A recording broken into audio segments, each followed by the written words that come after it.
책을 읽고 한 달 동안 기절해버렸다. 10년도 더 된 이야기지만 다른 세상 같은 곳을 본 적이 있다. 당시 나는 친구 하나 없는 외톨이 여중생으로 방과 후나 점심시간에는 언제나 학교 도서관에 틀어박혀 책을 읽곤 했다. 우리 학교 도서관은 그리 크지 않았기에 1년 정도 다니자 흥미가 있을 만한 책은 대충 다 읽게 되었다. 다음에는 어떤 책을 읽을까 고민하고 있던 도중 어느 책 한 권이 눈에 들어왔다. 제목은 지지 않는 태양. 도서관 가장 안쪽 책장. 맨 아랫단에 있던 게 지금도 기억난다. 책이라고 하기보다는 소책자라 부르는 게 어울릴지도 모른다. 표지는 태양이다를 녹이고 그 아래 있는 인간계와 인간들도 녹아들고 있는 그림이었다. 표지를 본 순간 핵폭탄을 의미하는 건가 싶었지만 그것도 아니었던 것 같다. 내용은 기묘했다. 어느 페이지에는 눌러 말린 꽃이 끼워져 있고 다른 페이지에는 태양은 지지 않는다. 태양이 지지 않으면 숨을 수 없다. 라고 써 있었다. 어느 페이지에는 이상한 그림이 끝도 없이 그려져 있었다. 모든 페이지에는 태양 그림이 그려져 있었지만 딱 한 페이지만 레모니 테이블 위에 올려져 있을 뿐인 그림이 있었다. 테이블에는 어서오세요라고 써 있었다. 문득 나는 깨달았다.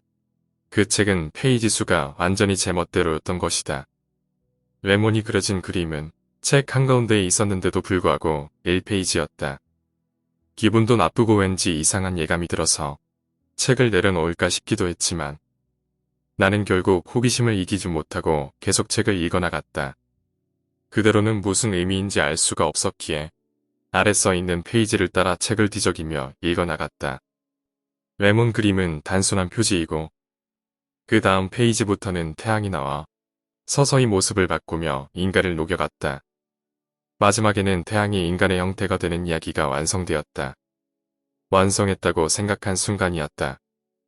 멀리서 무언가가 소리치는 게 들려오고 동시에 주변 사람들이 나를 빤히 바라보았다. 눈초리는 어째서인지 번쩍거리는 느낌이었다. 기분이 나빠져서 나는 도서관에서 나왔다. 밖으로 나오자 어쩐지 공기가 탁하다는 느낌이 들었다. 평상시에는 그런 생각조차 해본 적이 없는데 과민 반응일 것이라 스스로를 타이르며 집으로 돌아가기 시작했다. 평소와 똑같은 길을 걷고 있는데 본 적 없는 광경이 펼쳐진다. 무의식 상태에도 계속 걸어갔지만 어째서인지 불안감은 없었던 게 기억난다. 한동안 나아가자 본 적 없는 방파제에서 낚시꾼 몇 사람이 낚시를 하고 있었다.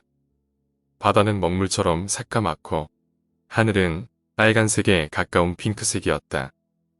이상한 모습의 생선이 낚시꾼의 양동이 안에서 날뛰고 있었다.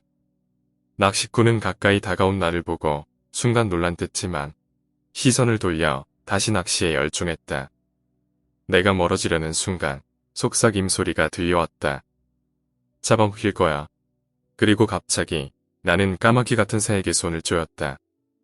그와 동시에 낚시꾼은 양동이 속의 생선을 새들에게 던졌다.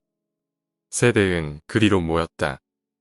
낚시꾼은 한 방향을 가리키며 서둘러라 라고 말했다. 나는 그 방향을 향해 전력으로 질주했다. 중간에 딱 한 번 뒤를 돌아봤었다.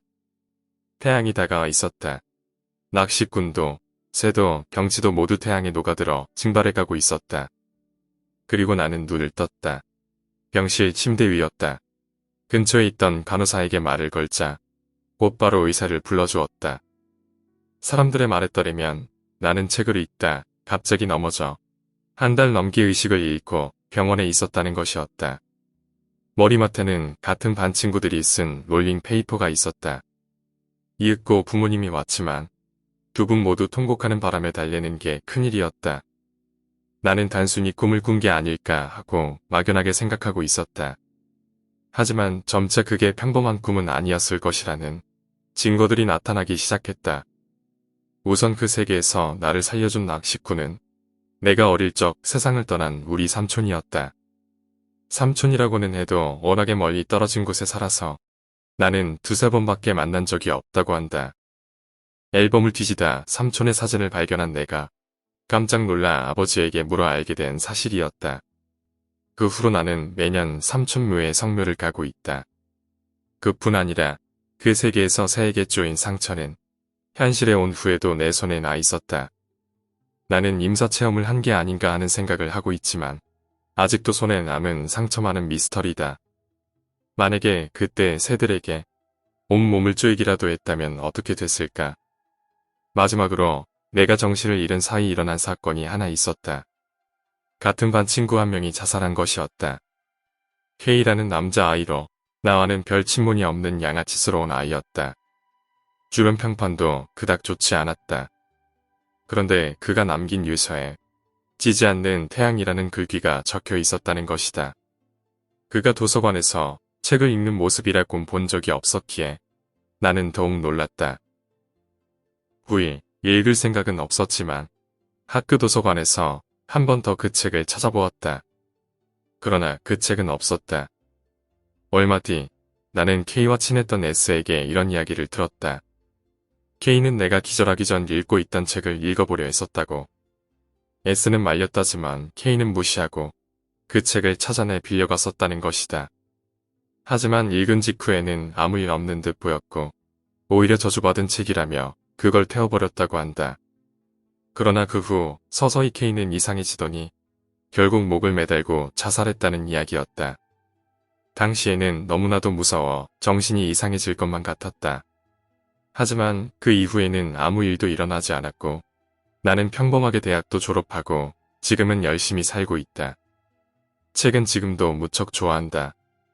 다만 그때 이후로 누가 썼는지 알 수 없는 책에는 손을 대지 않게 되었다. 오늘 이야기는 여기까지입니다. 오늘 이야기가 재미있으셨다면 구독과 좋아요 부탁드립니다. 감사합니다.